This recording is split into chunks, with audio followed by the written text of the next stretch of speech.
एक बार एक बहुत बड़ा नेता एक साधु के छोटे से आश्रम में गया। वह साधु के बारे में बहुत सुना था, तो उसके मन में आया कि मैं एक बार जा करके देखता हूँ कि लोग उसकी इतनी तारीफ क्यों करते हैं। जब वह उस आश्रम में गया तो वहाँ पर एक छोटा सा कमरा था, जहाँ पर एक कालीन बिछा हुआ था। वहाँ पर कुछ लोग नीचे बैठे हुए थे और साधु जी सामने बैठे हुए थे। कुछ सवाल जवाब चल रहा था। वह नेता उस आश्रम में गया और उस नेता के साथ में 4 बॉडीगार्ड भी थे और उसकी यह आदत थी कि जहाँ पर भी वह जाता था लोग अपनी जगह से खड़े हो जाते थे और उसकी तरफ देखते थे, हाथ जोड़ते थे और सर झुकाते थे। लेकिन यहाँ पर ऐसा कुछ भी नहीं हुआ। साधु व्यस्त होने के कारण उसकी तरफ देखा तक नहीं। तभी नेता को लगा कि यह मेरी बेइज्जती है और वह इस बात से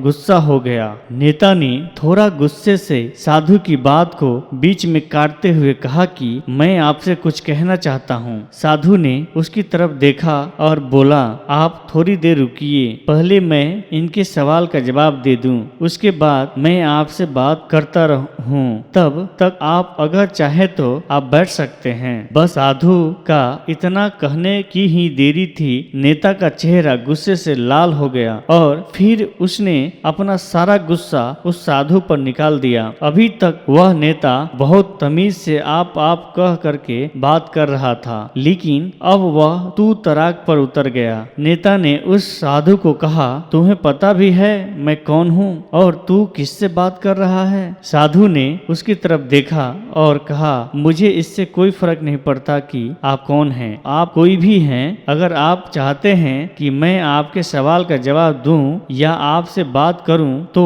आपको कुछ देर रुकना होगा। और साधु की यह कहते ही नेता गुस्से से पागल हो गया और वहीं सबके सामने चीखने चिल्लाने लगा, अब मैं तुझे तेरी असली औकात दिखाऊंगा। तूने मुझसे पंगा ले करके ठीक नहीं किया। तुझे पता भी है मैं तेरे बारे में क्या सोचता हूँ। साधु ने फिर से नेता की तरफ देखा और बड़े ही प्रेम से कहा कि मुझे इससे कोई फर्क नहीं पड़ता कि आप मेरे बारे में क्या सोचते हैं। आप जो चाहें वह मेरे बारे में सोच सकते हैं। फिर नेता ने उससे कहा कि तू चाहे सुनना चाहता है या नहीं, लेकिन मैं तुझे यही सब के सामने बताऊंगा कि मैं तेरे बारे में क्या सोचता हूँ। तू कोई साधु नहीं है। तू एक बहुत ही घटिया इंसान है। तू एक ढोंगी है, पाखंडी है और यहाँ पर जितने भी लोग बैठे हैं उन सबको बेवकूफ बना रहा है। तेरा बस एक ही मकसद है, इन लोगों की जेब में जितना भी पैसा है वह सब तेरे पास में आ जाए। तू अपने फायदे के लिए इन लोगों का इस्तेमाल कर रहा है और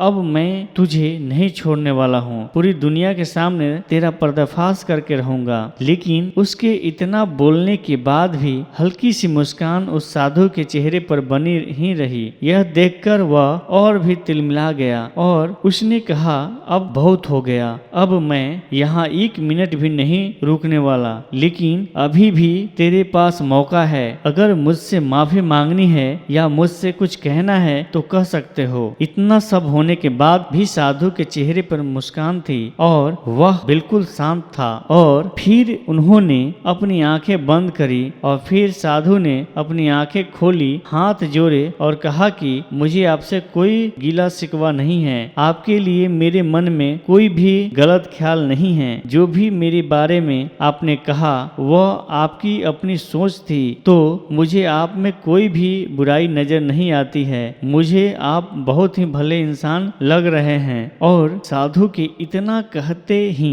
नेताजी का दिमाग 7वें आसमान पर पहुंच गया। उसके चेहरे पर एक अजीब सी खुशी थी, क्योंकि उस साधु ने वही कहा जो बाकी सब लोग उस नेता को कहते हैं। और वह खुशी खुशी उस आश्रम से अपने घर की तरफ चला गया और जा करके अपने पिताजी के साथ में बैठ गया। उसके पिताजी ध्यान में थे। उन्होंने पूरी जिंदगी सिर्फ लोगों की सेवा करी और बदले में कुछ भी उम्मीद नहीं किया। तो थोड़ी देर बाद जब उन्होंने अपनी आंखें खोली और देखा अपने बेटे को अपने साथ बैठे हुए, तो उनके बेटे के चेहरे पर आज एक अजीब सी खुशी थी जो आज से पहले उन्होंने कभी नहीं देखी थी। फिर उसने एक बार फिर फिर उसने एक एक करके सब कुछ बताया कि आज क्या हुआ, किस तरह से वह आश्रम गया और वहाँ पर क्या हुआ, उसने क्या कहा और साधु जी ने क्या कहा। जब उसके पिताजी ने पूरी बात सुनी तो थोड़ा सा मुस्कुराए और अपने बेटे को देख करके बोले कि